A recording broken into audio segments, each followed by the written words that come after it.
You are listening to the War on the Rocks podcast on strategy, defense, and foreign affairs. My name's Ryan Evans, the founder of War on the Rocks.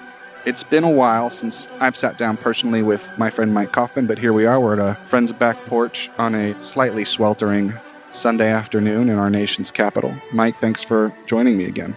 Yeah, it's really good to reconnect. So we've put out a lot of episodes featuring you and your collaborators, Conrad, Franz, Rob, and they've been really great shows. I don't know if, for those of you who are not War on the Rocks members, definitely become one. There's been some great ones on the Russia contingency, and which is Mike's show, of course, and I think we're coming out with one very soon on what it's like to do field research in Ukraine, but we're going to talk bigger picture issues here. So I'd like to just zoom out. The Ukrainian offensive is ongoing, of course. How did we get to this kind of offensive? How did Ukraine arrive at the sort of offensive that it's conducting? Thanks, Ryan. I think that it is important to trace the origins of the offensive further back through the course of this war over the past year. And I think it's fair to say that the objective of the offensive is for Ukrainian forces to break through to the Sea of Azov, to the coast, sever Russian ground lines of communication, and also be in a position to then steadily coerce or put in jeopardy the Russian forces in Crimea. Now, this makes sense as a strategic objective, but how Ukraine got here is a path that starts at the counteroffensive in Kharkiv and Kherson. Which was last fall. That's right. Late summer, early fall. It mostly took place over the course of September and October last fall. And those two counteroffensives, well, Kharkiv really caught the Russian military with a lack of forces, a variegated force that couldn't hold those lines, was very thinly spread, and quickly lost cohesiveness. And in Kherson, the Ukrainian military, to be frank, struggled because the Russian airborne was holding prepared defensive lines, they had minefields in place, and even though they had very contested lines of supply because they were essentially trying to support that force with one bridge across the Kakhovka Dam, which existed at the time, and a network of ferries. Nonetheless, the initial Ukrainian attack in late August wasn't particularly successful. They replaced the commander after a month's worth of attrition. They tried again beginning of October. They made some progress along the river, and then the line stalled out again. But it was clear to the Russian forces that the geometry of the battlefield was very unfavorable to them. They were on the wrong end of an attrition curve, and they were forced to withdraw. Now, I think a number of us observing the conflict thought that the Ukrainian military could then press the advantage because the Russian forces were so vulnerable heading into the winter. But two things happened at that point. The first is that Ukrainian forces themselves ended up being rather exhausted. The casualties were significant in the Kherson offensive, and they just weren't in a position to significantly pressure the Russian military. And Russia conducted a mobilization in September and began to throw a lot more manpower at the lines, which helped them stabilize their lines. But what happens after November is that the Battle of Bakhmut becomes prominent. Russia redeploys some of the airborne around Bakhmut. Ukrainian military also redeploys some force around Bakhmut. And Wagner had been fighting for Bakhmut since around August. And this battle starts to take center place in the overall war. Ukraine has a minor offensive going towards Luhansk, towards the Russian lines at Kreminna, but in general, the Battle of Bakhmut starts to rise in prominence. And I think what happens is that this fight, which principally does become another bloody attritional battle, to some extent buys a respite for the rest of the Russian military, which begins to entrench and dig in, right? Surovikin, who's in charge to build these defensive fortifications that have proven so difficult for Ukraine to crack right now. Yes, what came to be nicknamed as a Surovikin line, which is a line of entrenchments running north to south along the Svatova-Kreminna line in Luhansk, and an extensive line of defenses with actually 3 defensive belts in the south, in Zaporizhia, and a whole host of fortifications and entrenchments in southern Donetsk as well. And he essentially has the Russian military pursue a defensive strategy, digging in, laying down minefields, building multiple defensive lines, while trying to focus on a strike campaign to destroy Ukraine's critical infrastructure over the course of the fall and winter. Now, the strike campaign doesn't succeed. We've discussed it many times on this podcast, although I think the month of December was particularly perilous for Ukraine during that time. But the overall strategy to be on the defensive looked sound given all the challenges that the Russian military was facing. And it was principally undermined by Gerasimov taking charge again in January and trying to prosecute a general offensive along 5 different axes of advance, sort of spreading out the Russian attack effort. And nowhere was the Russian winter offensive successful. It expended a lot of ammunition, a lot of military power. Nowhere locationally, but it also forced Ukraine to make some choices. It did. It seized the initiative. It put the Ukrainian military on the defensive. And the one battle where the Russian forces were able to make progress was Bakhmut, both the fight for the city and around its flanks. But it did put the Ukrainian military on the defensive, and it forced them to make choices, having a lot of experienced units essentially stuck defending. And it did impose a degree of losses and attrition on the Ukrainian military as well. Yes, it was favorable to the Ukrainian military, but nonetheless, it created a force management challenge and a strategy challenge that would then come to the fore in its offensive. Because the whole time Ukraine is defending, the theory is that starting in January, well, actually more, let's go all the way back, more like in December, Ukraine is trying to generate additional brigades, mobilize personnel, and then with Western equipment, it can put together at least 12 new brigades, 9 of them that are trained in the West, provided with more capable Western weapon systems, together with artillery ammunition that the United States has been able to scrape together, borrow a lot of it from South Korea, some from other allies. Oddly enough, some from North Korea, but we can talk about that later. How that happened. Some that was seized. Some that was seized that originally was from North Korea, and to launch this offensive. So let's dig into these trade-offs. It seems like, since the beginning of this war, since we started having these conversations back in late February, one point that you've consistently made is one of the most important factors for success for either side is preservation of the force for those decisive moments in the war. So I feel like this relates to what choices Ukraine was forced to deal with and how that affected its own force structure and its own force laydown and then the training for the offensive that followed. Sure. So I think it's important for folks to understand that last year, during the spring and summer, the Russian military had a structural deficit of manpower. And one of the ways they were trying to manage it was to lean hard on mobilized personnel from LDNR, the occupied Luhansk and Donetsk Republic. And they were probably offsetting something like a third of their casualties onto people that were mobilized from these occupied regions of Ukraine. And that strategy lasted until they largely ran out of people that they could mobilize. But then, in December, you could see an influx of personnel that were being recruited from the Russian prison system by Wagner. And many of the casualties over the course of the fighting in the winter were displaced onto Wagner itself. And probably about at least half of the Russian casualties during the overall winter offensive were in the Battle of Bakhmut. But a substantial share of those were people from the prison system, were ex-convicts. And that's in some ways how Russia was managing its attrition. So while Russia was losing expendables, basically, Ukraine was not. Yeah, and that's the challenge, that I think from a lot of our conversations, my sense is that the overall attrition ratio in the Battle of Bakhmut was favorable to Ukraine, maybe a sort of a 1-3, advantage if you look at losses. I don't subscribe to some of the much higher numbers that have been publicly touted. And it varied depending what months you're looking at, right? Yeah. But overall, I think 1-3 or maybe 1-4 is very fair.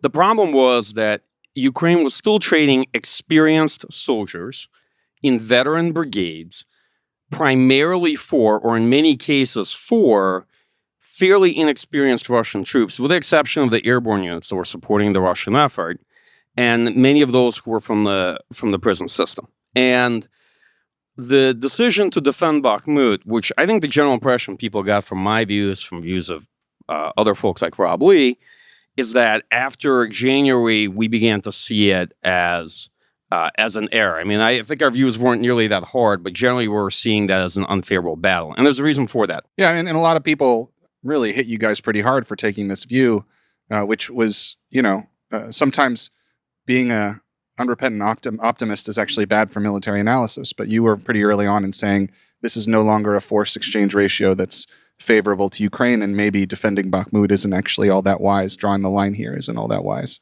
Yeah, because sometimes what you're doing tactically can really hurt you strategically. And the decision to hold Bakhmut first put the city in a very precarious position of near encirclement by end of February, beginning of March. And it was very easy, I think. In the Ukrainian forces in the city. Yeah, literally, we're almost encircled on the flanks. And it took a lot of effort to keep the lines of communication open. And I think a lot of equipment and people were lost just trying to keep the roads to Bakhmut open. Ukraine was able to stabilize the flanks at that point, but the city was ultimately lost. It was destroyed. And the costs paid to keeping experienced brigades there meant that they could not be taken out of action. They could not be provided Western equipment. Well, they could, but a choice was made, right? A choice was made because Bakhmut is where they were going to hold the line, and they felt they needed those more experienced units on that part of the front to hold the line at Bakhmut, and those brigades suffered casualties. And then, as a result, you had these newer units being constituted that went through the Western training and the Western equipping, who we saw Ukraine rely on at the earliest phase of this offensive that's ongoing. You argued in a previous episode of one of our shows, I think it was the one you did with Franz and Conrad on the Russia contingency, that it should have been the reverse, that it should have been these more veteran units receiving this training and Western equipment.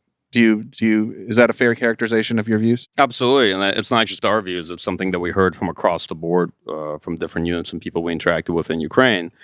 And I think my views, which, I basically thought that whether or not holding on to Bakhmut, and just to be clear, if Ukraine had retreated from Bakhmut, there's absolutely almost no chance that Wagner could have kept advancing onto the heights of Chasiv Yar and these other places.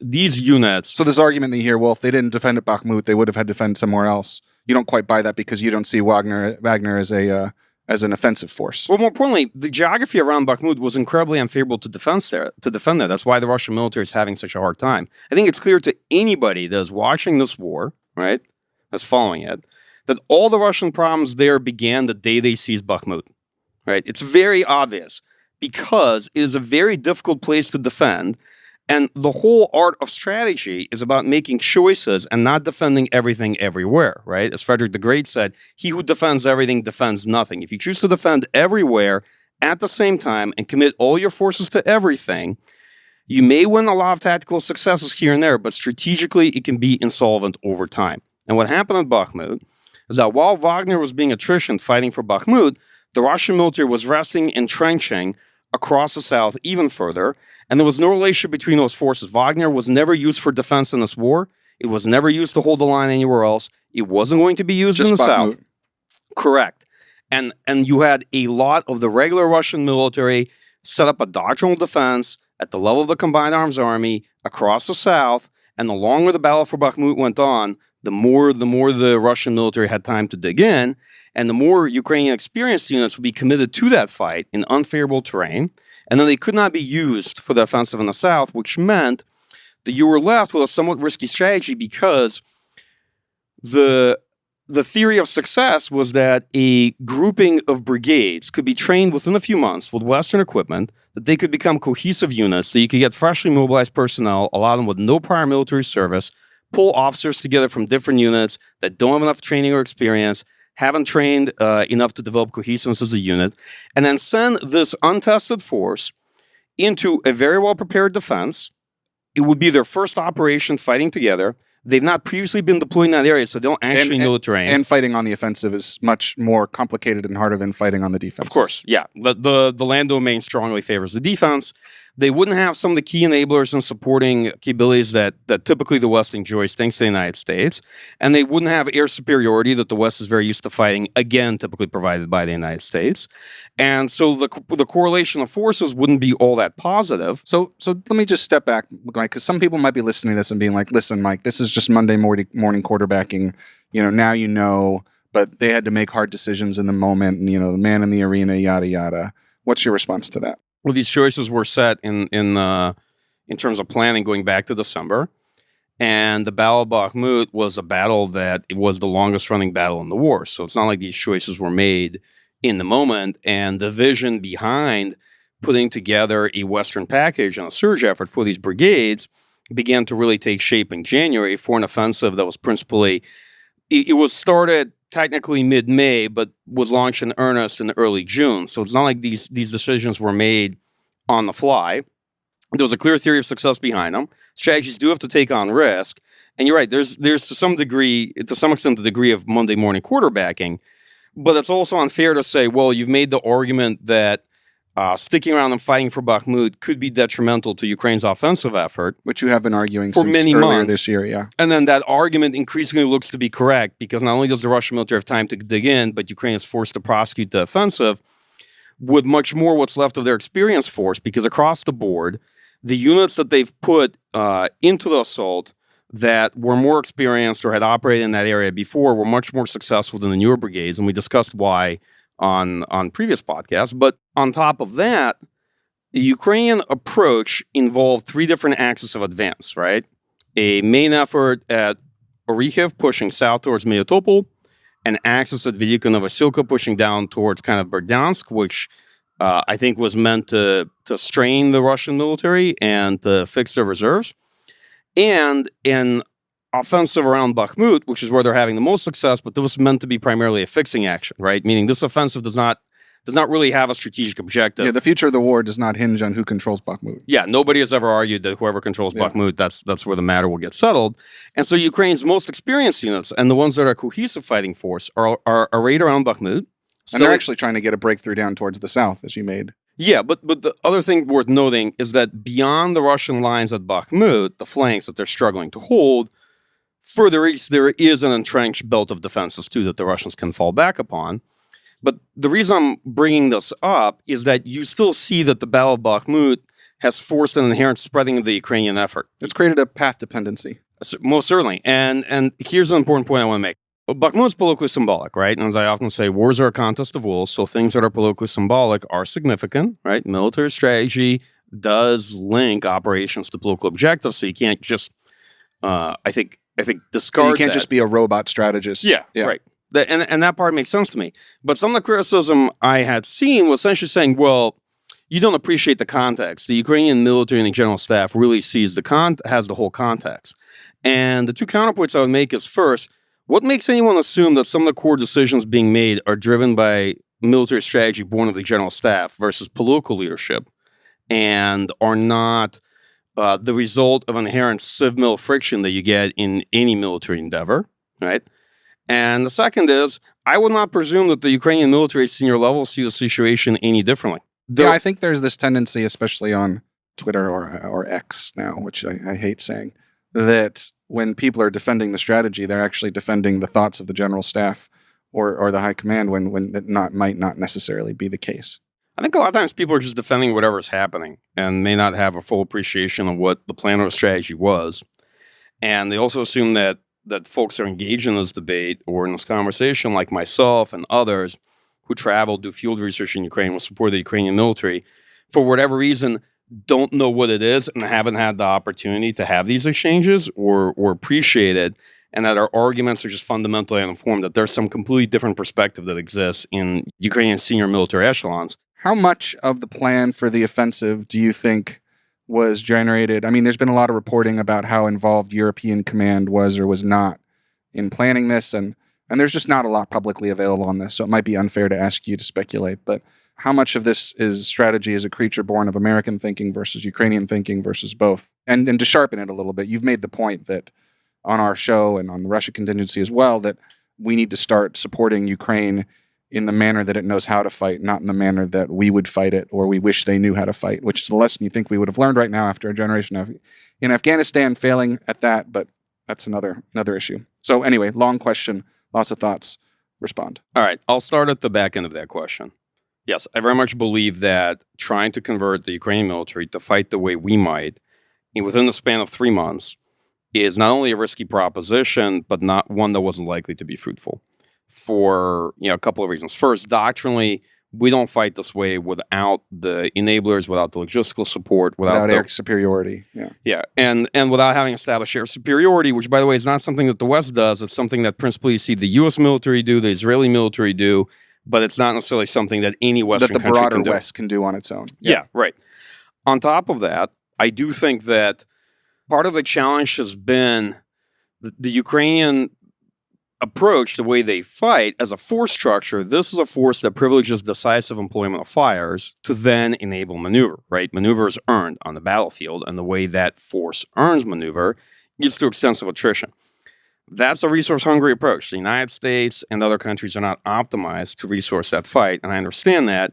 But to me, the better answer was to increase defense industrial capacity to meet Ukrainian forces where they are, and then work on the long-term transition questions of how to help that military, for example, scale the ability to employ military power in the offense. One issue you see in the offensive is that the Ukrainian forces really struggle to coordinate offensive action beyond the company level. And so when you hear an entire corps... Which would be true, which is probably true of most of our allies. Absolutely. Yeah. Absolutely. So this is not picking on the Ukrainians here. Not at all. And second, the Ukrainian military can do combined arms maneuver more at the level of the platoon. They kind of struggle at the company level. I think that's one area where Western militaries can do it better, but it's a lot easier to do that with a lean force, with a highly trained force, not with a force of folks who just freshly mobilized, and when the force is actually properly trained. For example, if you had taken these veteran brigades and battalions and put them through the training instead. For example, or if you had taken those brigades, as Ukraine had done over the last year and a half, and expanded them, added 2 battalions to each, provided them Western equipment, but the brigade staff would be experienced, the support sections would be experienced, the unit would know how to effectively coordinate artillery fire and support. Some Ukrainian brigades are almost the size of divisions, like 72nd has been fighting Vuhledar. They've been expanded so much that they have a lot of units and battalions. So you could have easily taken a few brigades. I'm not saying, let's not say easily, because the counter argument would be, well, but this could open up gaps, right, on the Ukrainian line. And it would. And it would. And my answer to that is, first of all, that actually has indeed happened. If you look at the Russian counterattack in the north from Crimea, Ukraine was forced to put, again, a newer unit there that proved weak on the defense and had retreated several times. And spreading the action between Orikhiv Axis, Velika Novosilka, and Bakhmut did leave Ukraine weak in the north. And the only way you could solve for that is if you both did not extend the defense of Bakhmut and maybe didn't counterattack there either, and instead deployed units to hold the north, hold that line, and then mass much of the effort in the south. And I would just add that I think part of what could be a legitimate or fair criticism is that a military strategy whose focus was to fix Russian units so that they wouldn't have reserves available also substantially spread the Ukrainian effort between 3 axes of advance and spread Ukrainian supporting fires. So that even though Ukraine enjoyed a slight superiority in artillery fire down south, what you don't have is a massing of the effort in one key direction. You don't have a concentration of Ukrainian artillery, and you have a diffusion of effort. And this was exactly the criticism that people like myself levied against the Russian offensive conducted during the winter. That you had a diffusion of effort, no concentration of forces, and units that didn't have the ability effectively to get through minefields, kind of trying to get through the exact same path or through the exact same locations and losing equipment on mines. Now, Ukrainian military isn't doing that. It adapted very quickly to dismounted infantry attacks with artillery support rather than just throwing away equipment. Why we always say Ukrainian military is much more adaptable, much more innovative. But nonetheless, seeing that and seeing the challenges that one could observe in the offensive in Kherson, it was clear that a prepared defense with minefields would pose a major obstacle. Let's talk about what's happening right now. Ukraine has committed more units to the front. There's this new push that we're seeing. Where is it? What's happening? How is it unfolding so far? I think over the past 5 days or so, we've seen a renewed Ukrainian effort, largely along the same axis, trying to push south of Orikhiv towards Tokmak, and a lot of the fighting is around the town of Robotyne and trying to wedge through there towards the first main defensive line that the Russian military has established. To properly answer that question, I think I need a second just to kind of frame what I think was the concept behind the offensive, which was that, at least as far as I understand it, that 9th Corps, which is comprised of some newer brigades and more experienced brigades, would have pushed through the initial Russian line defense to the main defensive line, and ideally maybe have broken through that first main defensive line. 10th Corps is a second echelon force that is not the reserve. It would have then, followed through and pushed through the main defensive lines, and then the reserves that the Ukrainian military had set aside would have then exploited that and developed momentum and perhaps pushed all the way down south towards the coast, right?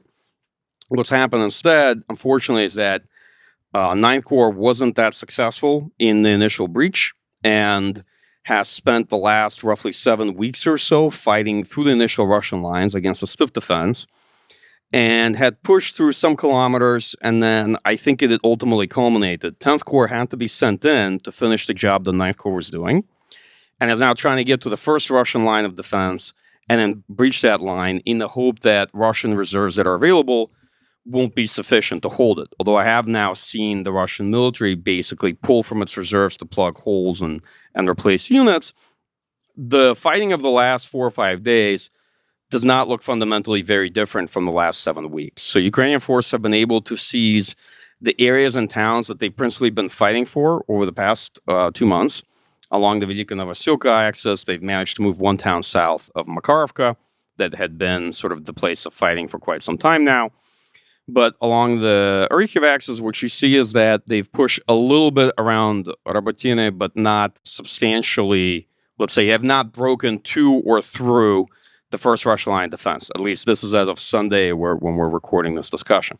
And the newer brigades that were part of 10th Corps, I think, in my view, have not done substantially better than the new brigade, Western Trade Brigades that were part of 9th Corps either, just judging by the fighting. Well, again, the more experienced units seem to overall have performed better, even though they did not have Western equipment. Let's talk about Russian force employment and also Russia's ability to plug gaps and what's going on with its normal mobilization efforts. I think that the Russian military has been generally on the wrong end of the attrition curve in this fight.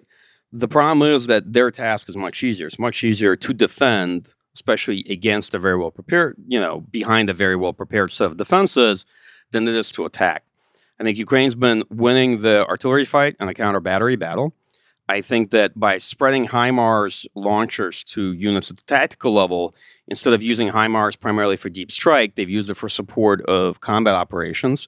And so they've used it for counter battery fire or to take out strong points. And they've used long-range precision-guided weapons like Storm Shadow or Scalp EG to go after Russian command and control, logistics where they can find it. Although I've not seen that have a very significant effect on the Russian ability to defend. I'm sorry to say, I think there are a lot of hopes placed on this, and the impact after 2 months worth, no, more than 2 months worth of these strikes, I don't think has been nearly as significant as people had hoped. But the Russian side is clearly being worn down as well. They've been forced to push reserves now to the line. I think that a lot of the maybe secondary or tertiary lines or sort of the reserve lines are probably being manned by Russian territorial troops. And so now it's become really, well, it has been for the past 2 months, a slog. And the question then is, will the Ukrainian military be able to wear down the main forces that Russia has deployed forward? And will it have enough in reserve, enough left in the tank to keep pushing through? And how the Ukrainian reserve force capacity and force generation capacity will match up against the reserves that Russia can bring to bear in a battle that's going to run now past August, I think, well into September. And the honest answer is I don't know. I think a lot of the more optimistic predictions for how this offensive will go clearly have now been disproven. And that the attritional approach can work for Ukraine, but the geography of the battlefield isn't favorable nearly the way it was in Kherson. And so it may allow Ukraine to advance, but I'm not sure that it will ultimately be sufficient to get Ukraine to any of the strategic objectives behind this offensive, like Melitopol or the coast. I mean, it's possible, but it's very hard not to have grown more pessimistic looking at how the fighting has gone over the last 2 months. Great. Thank you so much for joining us, Mike. Thanks for listening to this episode of the War on the Rocks podcast. Stay safe, stay healthy, and, of course, check out our membership program, which we're now calling War on the Rocks Platinum. And you can check that out at warontherocks.com/membership. We'll soon have a fancy new membership page, the Platinum page, which we're excited about, but that's not up quite yet.